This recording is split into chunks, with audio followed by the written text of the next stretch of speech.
नमस्कार, आप देख रहे हैं न्यूज वन इंडिया। मैं हूं आपके साथ कीर्ति बिंदल और बुलेटिन का आगाज बड़ी खबर के साथ करें गोरखपुर से, क्योंकि मुख्यमंत्री योगी आदित्यनाथ का गोरखपुर का दौरे का दूसरा दिन है आज और जनता दर्शन कार्यक्रम में फरियादियों की भी समस्याएं सुन चुके हैं मुख्यमंत्री योगी आदित्यनाथ। अधिकारियों को जल्द से जल्द समस्याओं के निस्तारण के भी निर्देश दिए गए हैं। जनता दरबार के बाद सीएम सांसद खेल महोत्सव के समापन कार्यक्रम में हिस्सा लेंगे। पीएम मोदी भी सांसद खेल महोत्सव में वर्चुअली शामिल होंगे।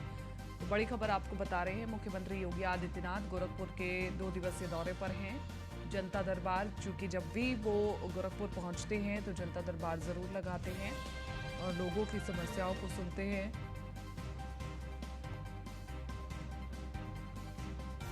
आज भी मुख्यमंत्री योगी आदित्यनाथ ने जनता दरबार लगाया और फरियादियों की समस्याएं सुनी। हम तस्वीरें आपको दिखा रहे हैं। देखिए, आज बड़ी संख्या में फरियादी आए थे जो कि मुख्यमंत्री योगी आदित्यनाथ से मिलना चाहते थे, अपनी बात को रखना चाहते थे। मुख्यमंत्री योगी आदित्यनाथ ने एक एक की जन समस्याओं को सुना और तमाम अधिकारियों को निर्देश दिए कि इन सभी की समस्याओं को तुरंत समाधान किया जाए, इन समस्याओं का। इसके अलावा आज शाम के करीब सांसद खेल प्रतियोगिता का समापन भी होगा। उसमें भी मुख्यमंत्री योगी आदित्यनाथ शामिल होंगे और प्रधानमंत्री नरेंद्र मोदी भी वर्चुअली शामिल होंगे। लेकिन शाम के कार्यक्रम को लेकर के क्या तैयारियां हैं और कब मुख्यमंत्री योगी आदित्यनाथ की लखनऊ वापसी है, ये जानने की हम कोशिश करेंगे कुछ ही देर में। हरेंद्र दुबे ज्यादा जानकारी के साथ संवाददाता बने हुए फोन लाइन पर। हरेंद्र दुबे, मुख्यमंत्री योगी आदित्यनाथ का गोरखपुर का दूसरा दिन का दौरा है आज और फरियादियों की समस्याएं सुन चुके हैं। हर बार फरियादियों की समस्याएं सुनते हैं, इस बार भी सुनिए, लेकिन इस बार फरियादियों की जो लाइन है वो ज्यादा दिखाई दे रही है।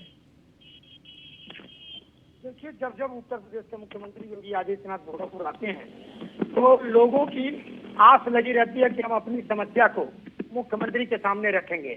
खासतौर से रखते भी हैं और आज इसी कड़ी में बड़े पैमाने पर पूर्वांचल के अनेक जिलों से गोरखपुर, कुशीनगर, महाराजगंज, देवरिया सहित आजमगढ़, मऊ, बलिया तमाम जिले से लोग अपनी समस्या लेकर के आए थे।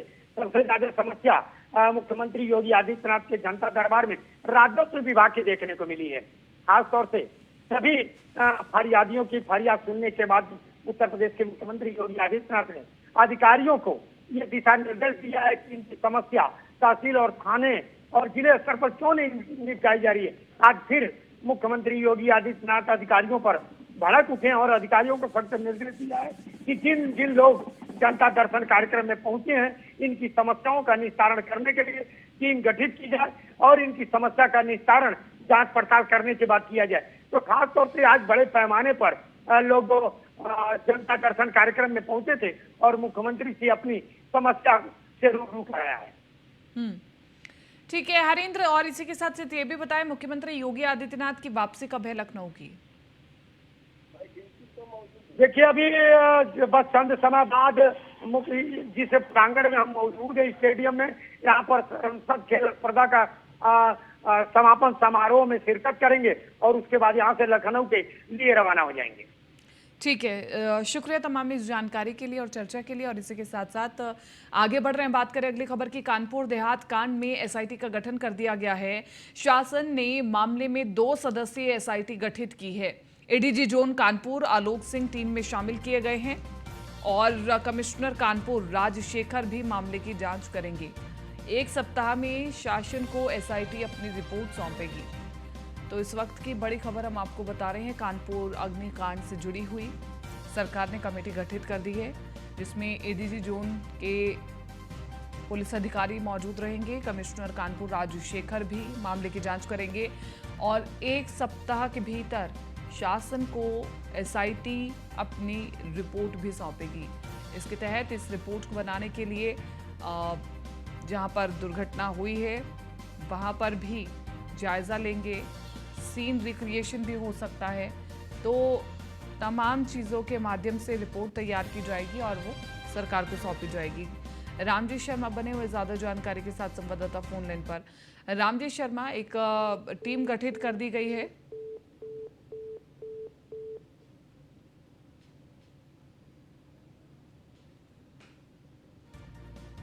चलिए दोबारा जुड़ने की कोशिश करेंगे। शासन ने मामले में 2 सदस्यीय एसआईटी गठित की है और ADG John Kanpur Alok Singh team में शामिल हैं। इसी के साथ साथ कानपुर राजशेखर कमिश्नर हैं, वो भी मामले में जांच करेंगे। तो इस रिपोर्ट में हर उन सवालों का जवाब मिलेगा जो कि जनता जानना चाहती है। बहरहाल ये रिपोर्ट सरकार को सौंपी जाएगी। सर्वप्रथम इसको इस सरकार में इस रिपोर्ट को देखा जाएगा। रामजी शर्मा हमारे साथ बने हुए ज्यादा जानकारी के साथ। रामजी शर्मा, 2 सदस्यीय कमेटी बनाई गई है जांच के लिए, जांच शुरू हो गई है और कब तक रिपोर्ट सौंपनी होगी? जी बिल्कुल, मैं आपको बता दूं कि जिस तरह कानपुर देहात में दुखद घटना हुई है, इस पूरे मामले की निष्पक्ष जांच को लेकर के लगातार सवाल उठाए गए। इसको लेकर के मुख्यमंत्री जो योगी आदित्यनाथ लगातार इस खबर की नजर बनाए हुए थे और उन्होंने उनके जो शासन से एक आदेश है, जिसके आदेश पर 2 सदस्यीय टीम बनाई गई, जिसमें जो एडीजी कानपुर जोन है आलोक सिंह और कमिश्नर जो मंडलायुक्त है राजशेखर, उनके सदस्यीय टीम बनाई गई। उनको टीम को शामिल किया गया। वो पूरे मामले की जांच करेंगे और 1 सप्ताह के अंदर उस रिपोर्ट को शासन को सौंपेंगे, जिसके आधार पर तय हो सकेगा कि पूरे मामले में कौन आरोपी है, कौन और किसकी लापरवाही की वजह से इसका हादसा हो गया है, जिसको लेकर के जो आगे कार्रवाई वो हो सकेगी। क्योंकि यह जो मामला है, लगातार विपक्षी जो है वो लगातार सरकार को घेरने का काम कर रही है। लगातार विरोध प्रदर्शन हो रहा है, कांग्रेस हो चाहे समाजवादी पार्टी हो, लगातार विरोध प्रदर्शन कर रहा है। और जो माँ बेटी की जिनके बहुत ही है, उसके परिवार को न्याय दिलाने तो 5 करोड़ मुआवजा दिलाने की मांग को लेकर लगातार विरोध करते हैं, जिसको देखते हुए शासन ने गंभीर बड़ा फैसला लिया है। इसमें जो SIT गठित कर दी है, जिसमें 5 लोग SIT में, जिसमें एडीजी जोन आलोक सिंह और कमिश्नर जो मंडलायुक्त है राजशेखर, इन दोनों को भी कमेटी में शामिल किया गया है और 1 सप्ताह में रिपोर्ट सौंपने की बात कही गई है। जी ठीक है रामजी शर्मा, शुक्रिया तमाम इस जानकारी के लिए और चर्चा के लिए। मथुरा से अगली खबर आपको बता रहे, श्री कृष्ण जन्मभूमि और मीना मस्जिद विवाद मामला। मथुरा के न्यायालय में मीना मस्जिद पर आज होगी सुनवाई और पिछली तारीख पर सुन्नी सेंट्रल वक्फ बोर्ड हाजिर नहीं हुआ था। अखिल भारतीय हिंदू महासभा के राष्ट्रीय कोषाध्यक्ष के दावे पर सुनवाई होगी। बड़ी खबर आपको बता रहे हैं, पिछली तारीख पर सुन्नी सेंट्रल वक्फ बोर्ड की शामिल नहीं हुआ था, हाजिर नहीं हुआ था। अखिल भारतीय हिंदू महासंघ के राष्ट्रीय कोषाध्यक्ष के दावे पर सुनवाई।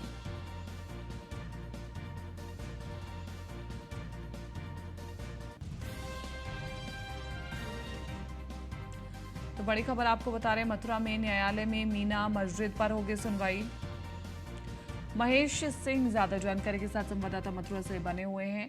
महेश, आज बहुत महत्वपूर्ण दिन है, मथुरा में मंदिर और मस्जिद के मामले पर सुनवाई होनी है, क्या कुछ अपडेट है अभी आपके पास?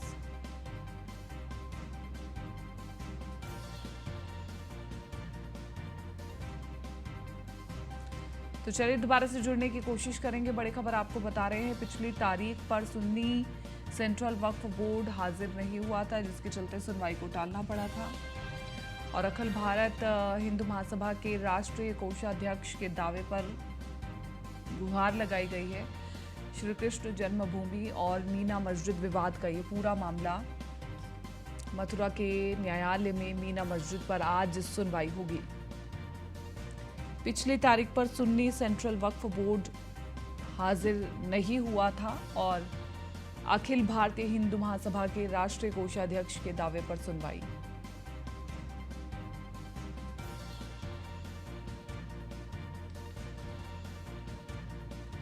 महेश बने हुए ज्यादा जानकारी के साथ संवाददाता फोन है। महेश, क्या जानकारी आपके पास? आज मथुरा के मंदिर और मस्जिद पर दोनों पर ही सुनवाई होनी है, क्या कुछ जानकारी आपके पास? देखिए, हम आपको बता दें कि दिनेश शर्मा जो कि हिंदू महासभा के राष्ट्रीय कोषाध्यक्ष हैं और एडवोकेट महेंद्र प्रताप, इन दोनों के ही मामले में कोर्ट आज सुनवाई करेगा, क्योंकि इनका जो अपना पक्ष रखा था कि उन्होंने मीना मस्जिद में जो उसमें साक्ष्य मिटाए जा रहे हैं उसको सर्वे कराने की मांग की थी और उन्होंने साक्ष्यों को जो मिटाने की बात है इसके लिए सर्वे कराने की बात की थी। लेकिन इसमें सुन्नी वक्फ बोर्ड जो है वो पिछली बार हाजिर नहीं हुआ था, इसलिए उसको नोटिस शामिल किया गया था। आज हो सकता है कोर्ट में ये फैसला भी दिया जाए कि अगर सुन्नी वक्फ बोर्ड नहीं आज उपस्थित होता है, अपनी बात नहीं रखता है, तो कोर्ट आज अपनी फैसला सुनवाई करते समय फैसला भी दे सकता है। हो सकता है कि सर्वे जो उसकी सर्वे की मांग चल रही है, इसकी सर्वे कराया जाए मीना मस्जिद का। हो सकता है कोर्ट आज इस पे अपना फैसला दे कि इससे सर्वे की भी बात रख सकता है कोर्ट। जी कोई वजह भी निकल करके आई है महेश कि आखिरकार क्यों सुन्नी वक्फ बोर्ड पिछली बार हाजिर नहीं हुआ था? देखिए, हम आपको बता दें कि हिंदू पक्ष जो पक्षकार हैं वो लगातार मीना मस्जिद को लेकर के सवाल उठाते रहे हैं। अभी कुछ दिन पूर्व भी एक सवाल दिनेश शर्मा के द्वारा उठाया गया था, जिसमें उन्होंने आरोप लगाया था कि जो मीना मस्जिद है उसमें बिजली की चोरी की जा रही है, वहां कोई कनेक्शन नहीं, क्योंकि उनके पास कोई दस्तावेज नहीं जो कनेक्शन ले सके। अभी तक जो साक्ष्य निकल के आए हैं कि जो मीना मस्जिद, जो सुन्नी वक्फ बोर्ड है जो मीना मस्जिद पे अपना दावा करता है, उनके पास ना कोई दस्तावेज है ना कोई कागज है। इसलिए हिंदू पक्ष का कहना है कि ये सब इन्होंने जो श्री कृष्ण जन्मभूमि की जमीन है उसको कब्जा कर रखा है, इसलिए ये सारे साक्ष्यों के आधार पर ये वो अपना साक्ष्य जुटा नहीं पाते हैं, इसलिए लोग कोर्ट में हाजिर नहीं होते हैं। हिंदू पक्ष का यही कहना रहता है। अब देखने वाली बात होगी सुन्नी वक्फ बोर्ड अपने साक्ष्य क्या देता है या नहीं दे पाता है, तो कोर्ट ये फैसला दे सकता है कि जो सर्वे की मांग की जा रही है उस सर्वे पर तत्काल उसको सर्वे कराया जाए। जी ठीक है, शुक्रिया महेश तमाम इस जानकारी के लिए।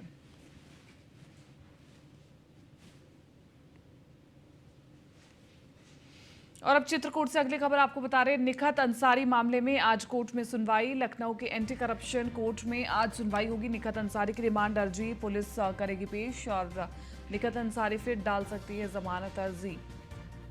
लोअर कोर्ट जमानत अर्जी कर चुका है खारिज। तो बड़ी खबर आपको बता रहे हैं, निखत अंसारी की रिमांड पर आज पुलिस चर्चा करेगी और निगरानी बनाएगी, जो ट्यूब दी गई है। लोअर कोर्ट जमानत अर्जी कर चुका है खारिज। निखत अंसारी मामले में आज कोर्ट में सुनवाई। लखनऊ के एंटी करप्शन कोर्ट में आज सुनवाई होनी है।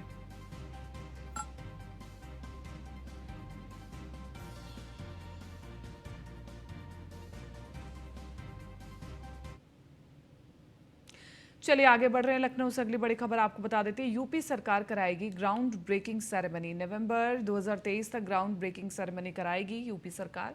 जीआईएस में निवेश प्रस्तावों को जमीन पर उतारा जाएगा। मुख्य सचिव ने सभी जिलाधिकारियों को इसके लिए निर्देश भी दे दिए हैं। निवेशकों से संवाद के साथ समस्याओं के समाधान के निर्देश भी दे दिए गए हैं और निवेश प्रस्तावों को तेजी के साथ धरातल पर लाने के भी निर्देश दिए गए हैं। तो बड़ी खबर आपको बता रहे हैं, निवेशकों से संवाद के साथ समस्याओं का समाधान के तहत निर्देश और एक ग्राउंड ब्रेकिंग सेरेमनी होगी, जैसा कि हमने पहले तस्वीरें देखी थी 2018 में भी, और एक बार फिर से ग्राउंड ब्रेकिंग सेरेमनी कराई जाएगी। ये भी उतनी ही बड़ी होगी जितनी ग्लोबल इन्वेस्टर समिट इस बार रहा है। ग्लोबल इन्वेस्टर समिट का आयोजन रहा है।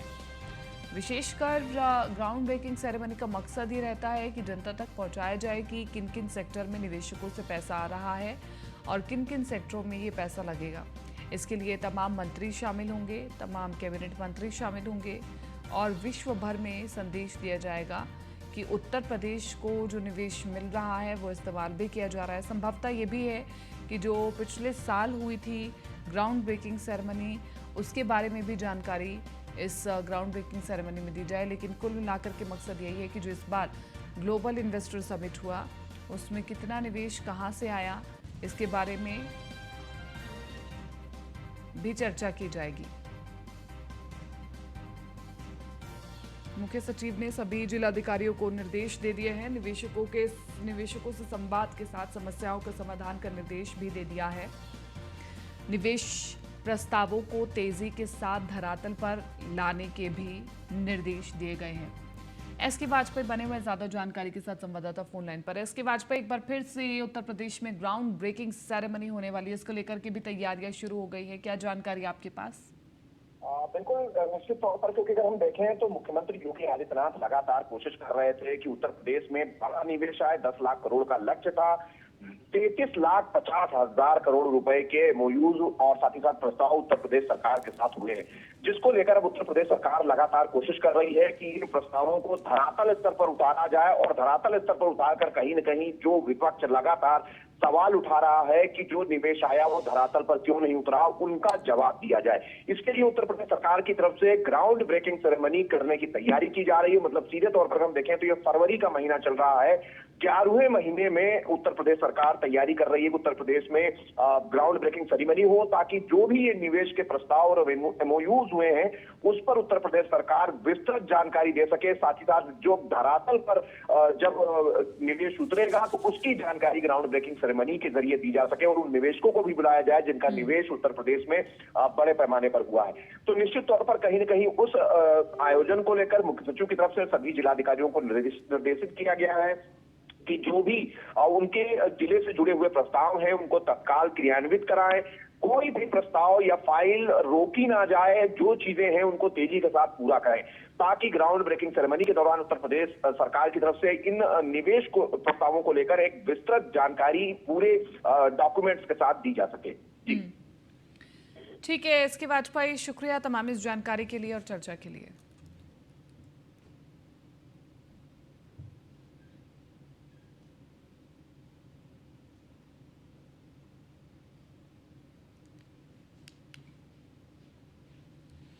और अब कुशीनगर से एक बड़ी खबर आपको बता देते हैं। जेट्रोफा फल खाने से 20 बच्चे बीमार हो गए। बीमार बच्चों को अस्पताल में भर्ती कराया गया है। सभी बच्चों की हालत में सुधार बताया जा रहा है। हालांकि प्राथमिक विद्यालय के पास पेड़ में लगे थे फल और फाजिल नगर क्षेत्र के सोफीगंज का पूरा मामला बताया जा रहा है। तो इस वक्त की बड़ी खबर, जहां पर बच्चे जेट्रोफा फल खाने की वजह से बीमार हो गए।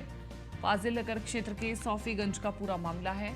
प्राथमिक विद्यालय के पास पेड़ में ही फल लगे थे और शायद वो फल वहां से खाए गए, फिर सबकी हालत खराब हो गई। फाजिल नगर क्षेत्र के अवरवा सोफीगंज का पूरा मामला बताया जा रहा है।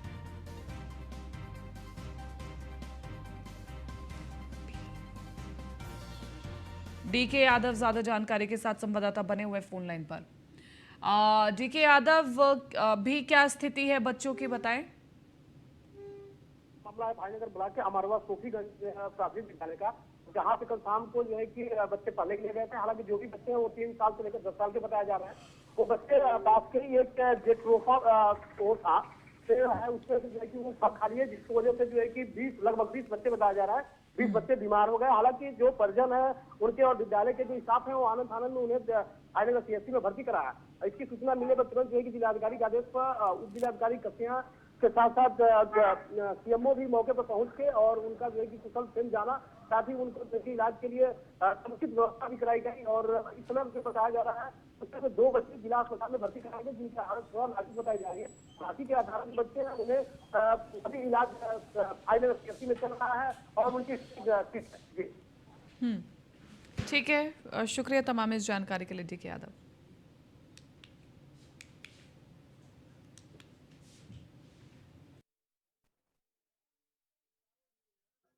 अभी थोड़ी देर पहले सूचना मिली थी कि फाजिल नगर ब्लॉक के औरा गांव में कुछ बच्चों ने कोई चीज खा ली है जहरीली, जिससे उनकी स्वास्थ्य बिगड़ गया है। तो मैंने तुरंत वहीं से एमओआईसी को से संपर्क करते हुए सारे बच्चों को एम्बुलेंस से अपने हॉस्पिटल बुलवा लिया सीएचसी में। मैं खुद सीएचसी में मौजूद हूँ और सारे 20 बच्चे आए हुए हैं जो 3 साल से आगे 10 साल तक की उम्र के बीच के हैं। और सारे बच्चों ने जेट्रोफा नाम का एक जो फल होता है उसका बीज खा लिया है, जिसकी वजह से उनको उल्टी आदि की शिकायत हो रही है। सभी बच्चे अस्पताल में, चिकित्सालय में यहाँ एडमिट करा दिए हैं। सब उनका फर्स्ट प्राथमिक सारा कुछ दे दिया गया। सभी बच्चे सामान्य स्वस्थ हैं। चलिए अगली खबर का रुख कर लेते हैं मुरादाबाद से। अगली बड़ी खबर, सप्ताह भर में दूसरा गोलीकांड। चार्टेड अकाउंटेंट की गोली मारकर हत्या कर दी गई है। मुरादाबाद दिल्ली हाईवे पर सीए को गोली मारी गई है। एसएसपी समेत भारी पुलिस बल मौके पर पहुंचे। मृतक के परिजनों को कार रो रो करके बुरा हाल है। पुलिस ने शव को पोस्टमार्टम के लिए अस्पताल में भेज दिया है। मझोला के मुरादाबाद दिल्ली हाईवे की घटना है। तो एक के बाद एक जो गोलीकांड सामने आ रहे हैं उससे पुलिस की कार्यप्रणाली पर सवाल उठ रहे हैं। और एक बार फिर से गोलीकांड, मृतक परिजनों का रो रो करके बुरा हाल है। और आपको बता दें कि पुलिस ने शव को पोस्टमार्टम के लिए अस्पताल भेज दिया है। एक सीए को गोली मार दी गई है। मझोला के मुरादाबाद दिल्ली हाईवे की घटना है, जहां पर एक सीए को बदमाशों ने गोली मार दी है। और ये दूसरा गोलीकांड है सप्ताह भर में। मुरादाबाद से बड़ी खबर आपको बता रहे हैं। मुरादाबाद में सप्ताह भर में दूसरा गोलीकांड। चार्टेड अकाउंटेंट की गोली मारकर हत्या कर दी गई है। ये मुरादाबाद दिल्ली हाईवे पर सीए को गोली मारी गई है और एसएसपी समेत भारी पुलिस फोर्स मौके पर मौजूद है। तो मृतक के परिजनों का भी रो रो करके बुरा हाल है। पुलिस ने शव को पोस्टमार्टम के लिए भेज दिया है। लेकिन अगर शहर में एक बार फिर से गोलीकांड की घटना सामने आती है, वो भी सप्ताह के भीतर ही, तो एक चिंता जरूर बनती है लोगों के भीतर। और इसी विश्वास को बनाने के लिए मुरादाबाद पुलिस को सख्त कार्रवाई करनी होगी।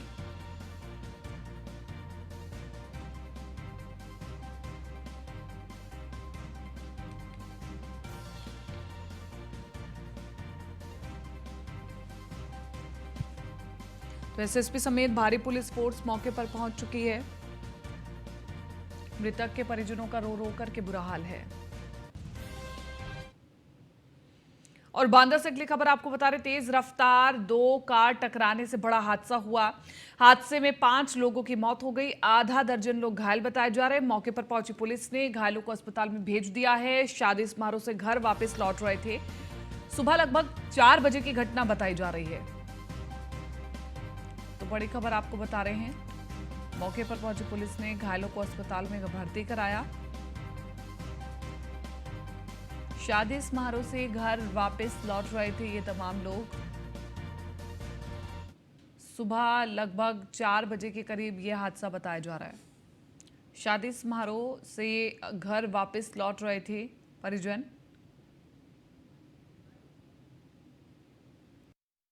बोलेरो से और स्कॉर्पियो से। जी। तो ये किस जगह घटना हुई? ये किनवारी निकलते पपरेंद्र रोड में, हाँ। वो जो गल्ला गोदाम है, अच्छा। उस जगह। उस अच्छा। पर रात में मेरा लड़का भी था। जी। हाँ, वो भी घायल हो गया, हाथ फ्रैक्चर हो गया तो है। गाड़ी में कितने लोग हुए और कितने घायल हैं? घायल तो हैं थोड़े, लेकिन जो है 4 आदमियों की मौत। ज्ञानचंद शर्मा ज्यादा जानकारी के साथ संवाददाता बने हुए फोन लाइन पर। क्या जानकारी है आपके पास, कैसे हुआ ये पूरा हादसा? देखिए, मैं बता दूं कि ये पूरी बारात अपनी शादी ने के वहां से राजापुर से निवास की ओर आ रही थी। तो तिलवारी से एक लिंक रोड जाता है जो पपरेदा में चिल्ला रोड पे जुड़ता है। उसी रोड पर जैसे ही ये गाड़ियां निकली तो दोनों ही गाड़ियां एक ही बारात से लौट रही थी, और जैसे ही आगे आई तो ओवरटेक करने के चक्कर में एक पेड़ से जाके टकरा गई, जिसमें सवार लगभग 4 लोगों की मौत हो गई है और आधा दर्जन के लगभग घायल हुए हैं। पुलिस मौके पर है और सारे घायलों को जिला अस्पताल में भर्ती करा दिया गया है और उनका ट्रीटमेंट चल रहा है। निश्चित तौर पे ये लापरवाही ड्राइवरों की थी कि उन्होंने ये नहीं देखा कि रोड के कितना चौड़ा है, कितना छोटा है, और उसको ओवरटेक करने के चक्कर में ये गाड़ी जाके पेड़ पे टकराई। स्कॉर्पियो गाड़ी थी। जी। अभी इस पर किसी प्रकार की कोई जांच चल रही है? किसी ने शिकायत कराई किसी के खिलाफ? नहीं, अभी इस पे जांच में ट्रीटमेंट चल रहा है, क्योंकि 4 बजे की घटना है। अभी 4 मौतें हो चुकी हैं, अभी एक तो सीरियस है, तो अभी तो सिर्फ इस पे ट्रीटमेंट ही चल रहा है। पुलिस ने सारे घायलों को और डेड बॉडी सब ला के जिला अस्पताल में उनको ट्रीटमेंट के लिए, उपचार के लिए भेज दिया था। तो इस समय जांच चल रही है। इसके बाद फिर जो लोग हैं वो एप्लीकेशन देंगे, फिर क्या FIR होगी, फिर उसके बाद जांच का इसके बाद का है। अभी तो फिलहाल बचाव कार्य ही चल रहा है। जी ठीक है, शुक्रिया तमाम इस जानकारी के लिए। फिलहाल इस बुलेटिन में मेरे साथ इतना ही। दीजिए इजाजत, नमस्कार।